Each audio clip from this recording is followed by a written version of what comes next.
Good evening. My name is Hannah Epstein. And I'm Kresha Koirala. This morning, Emporium, Marist University's student-run boutique, has officially announced its theme for spring 2025. The theme, 84.5 Classic Rewind, embodies the spirit of rock and roll from the 70s, 80s, and 90s. In their official grand opening statement, the store invites students to, quote, feel the vintage vibes of record stores, iconic concerts, and carefree moments. The designs of both the merchandise and the store itself will take inspiration from classic rock, combining it with elements of Marist life and showcasing what makes the school truly iconic.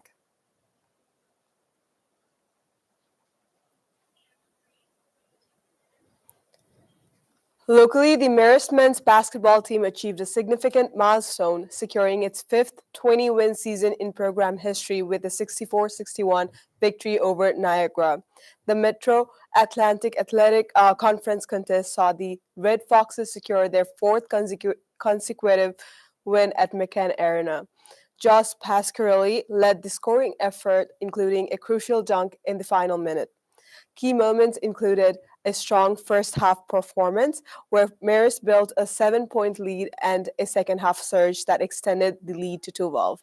Despite a late push from Niagara, Marist held on for the victory, solidifying their successful season. Now for our science report. Good evening. My name is Shuvam, and I will be your science correspondent for tonight. Today's science news comes from outer space, as NASA is tracking an asteroid about the size of a football field, which in 8 years might hit the Earth.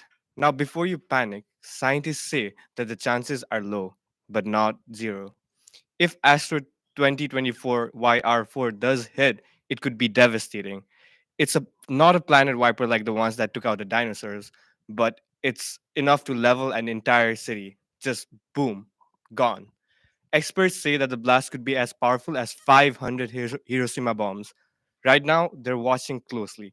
Bruce Bretz from the Planetary Science Society says, let's get as many eyes as we can. Similarly, NASA's Kelly Fass says, nobody should be scared. We can predict these things. We can plan. So, can we stop it? Maybe. NASA has already tested asteroid deflection. In 2022, they smashed a spacecraft in an asteroid to knock it off course, and it worked. Could we do it again? Maybe. Could we use lasers? Possibly. The real question here is who would fund these efforts. In December 2022, 2032, that's the date we're watching. For now, the asteroid is moving away from Earth, but in 2028, it swings back. That's when we'll know for sure. Well, is it time to panic? No, but it's time to pay attention. Absolutely. That's all from the world of science this week. Stay curious, stay informed, and stay ready. I'm here in the Murray Student Center, where Marist Student Programming Council is hosting Disney Week. Students will have the opportunity to participate in fun-filled Disney-themed activities such as karaoke, trivia, and a fork and film. Let's see what they're up to. It's just kind of fun to come with friends, and we came because it was Disney themed, so. My favorite parts about planning the events is knowing that I'm giving people a good time. You know, people who, want to do something on a Friday, but don't really want to go out in cold, could come over to the student center and have a good time with us, making crafts or singing karaoke like tonight.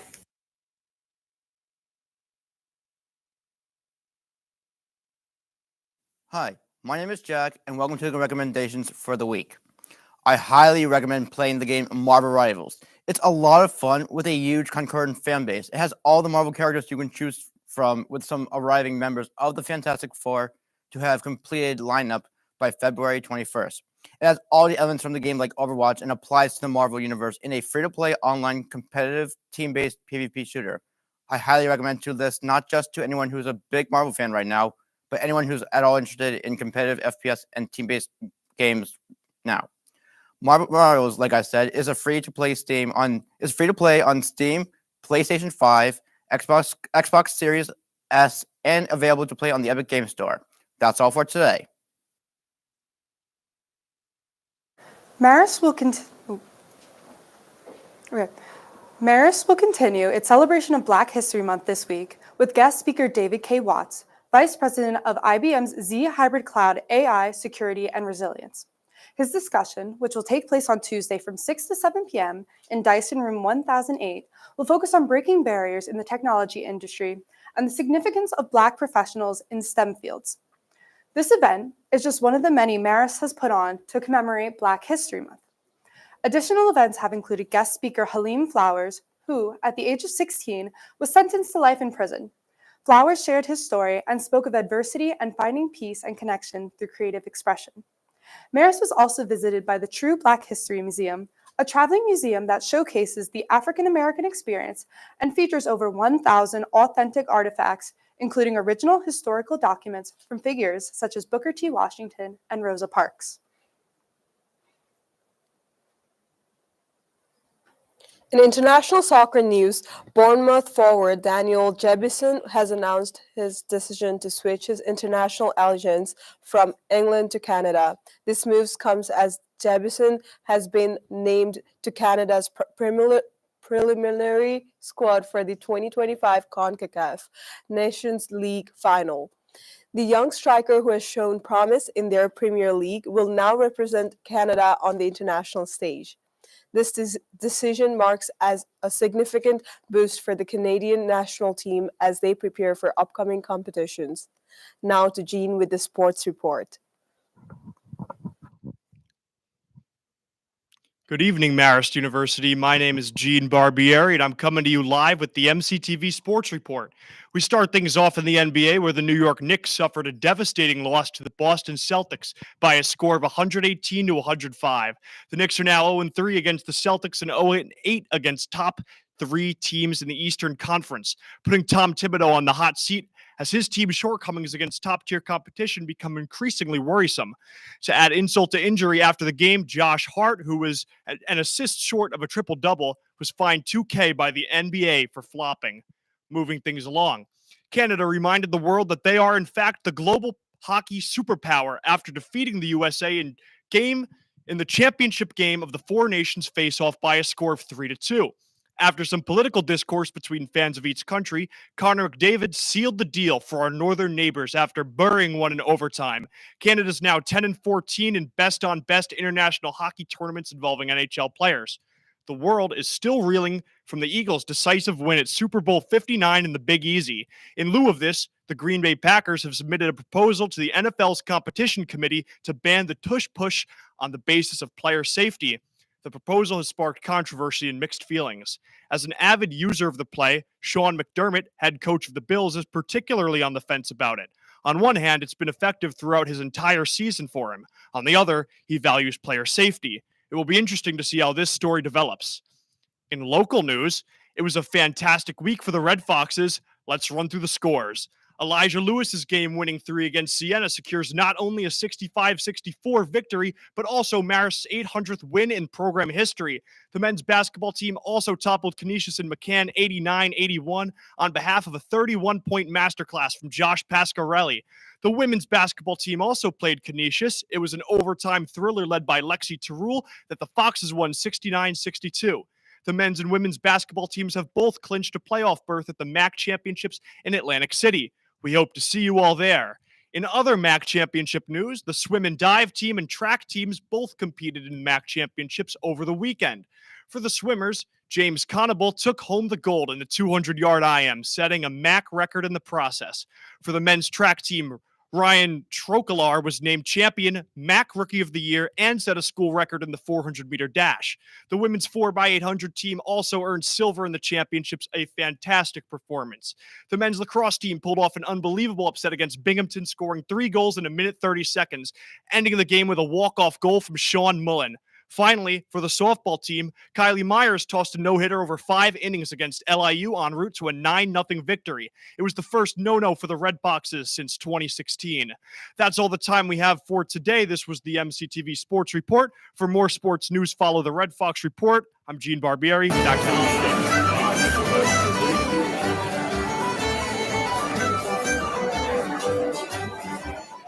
As some of you may know, I'm an American living in Dublin, and at the risk of sounding like a BuzzFeed article, today I'm going to talk to you about 3 differences I've noticed. Let's go.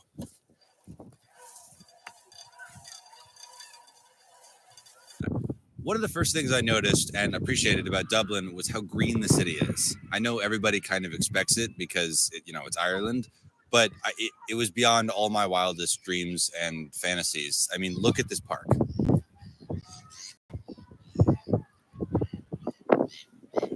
This isn't even the biggest park in the city. It's like the smallest. It's insane. It's gorgeous. I love it. Ironically, Dublin is one of the least eco-friendly cities in Europe, which I suppose just goes to show the standards being set in America. Anyways, Dublin has many features that boast how green the city is. Featuring large sprawls of parks and the world's first purpose-built carbon-neutral convention center, the city is high on the Global Destination Sustainability Index. Debuting in 27th place in 2017, it surged to 11th in 2019 before being knocked back down to 27th in recent years. Interestingly enough, Griffith College is powered by sustainable energy. Another thing I noticed was how short the city was. Now, I'm from New York, where the shortest buildings are still 80 stories tall. Here, the tallest buildings are 3 stories tall. We are in roughly the center of the city right now, and if you look that way, closer to the center of the city, all you can see are cranes, and that's because we're high up enough that you can't see the 3 stories. Isn't that insane? That's nuts. I love it. For context, the tallest building in Dublin is around 260 feet. The tallest building in New York City is a whopping 1,776 feet. The reasons for the shorter buildings vary, ranging from legitimate architectural inconveniences to the Dublin City Council wanting to protect architectural history, a mission that I applaud. The city is so quiet. The last thing I've noticed that I want to tell you about is how quiet the city is at night. Now, I can't exactly show this to you right now because it is 1:47 p.m., but I have a special correspondence for nighttime, Caleb. Take it away, man. Thank you, Daytime Caleb. Well, it's 8 o'clock here, and as you can hear, or rather can't, it is deathly silent in this neighborhood. Most I can hear is the wind rustling through the leaves. Can you hear that? Exactly. I can't either. This is something that my friends and I have all remarked on our way home late at night, and to be honest, I wasn't able to find a reason why this is. I assume that because all the stores and restaurants close so early, it means that people have less reason to be out.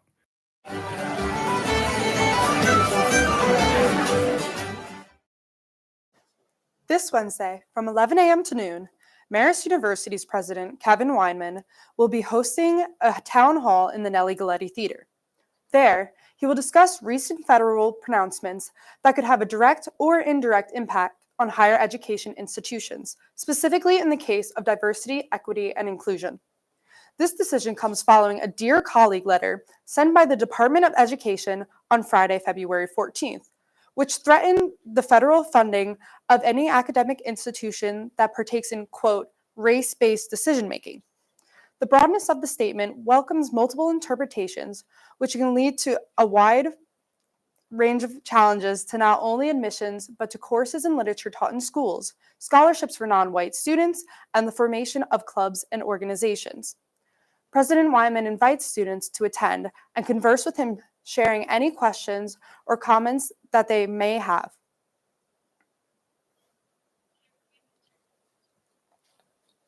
The Professional Fighters League has unveiled its bantamweight division roster to the 2025 World Tournament. The field includes notable names such as former UFC competitor Jake Hadley, who is officially signed with the PFL. Also featured is Magomedov, a recent Bellator title challenger, and 10-fight Bellator veteran Leonardo Hizo.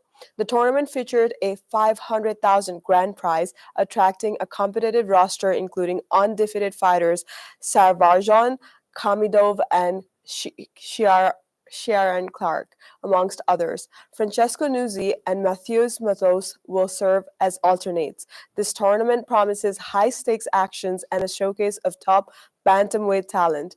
Now, with this, Amanda for this week's pop culture news. Hello, MCTV News. My name is Amanda Gorrin, and I'm here with the latest in entertainment news.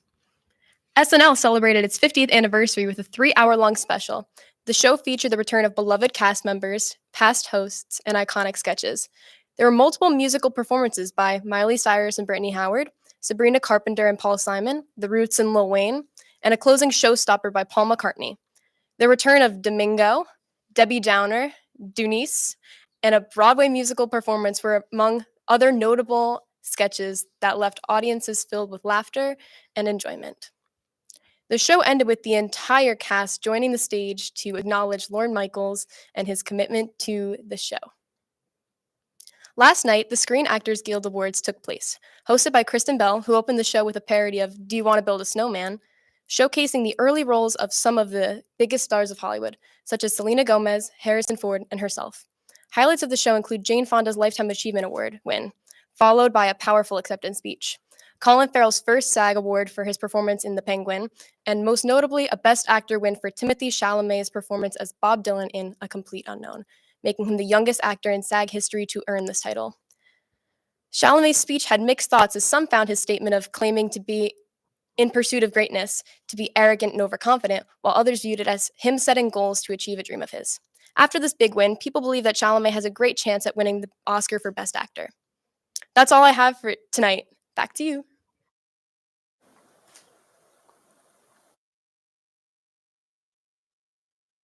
Hello again.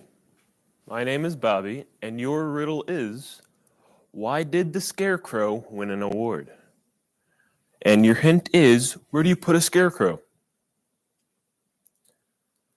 All right, your time is up. The answer was because he was outstanding in his field. That's all for today, folks. See you next time. Thanks, Amanda. And that's all we have for tonight. My name is Hannah Epstein. And I'm Kresha Koirala. And this is MCTV News.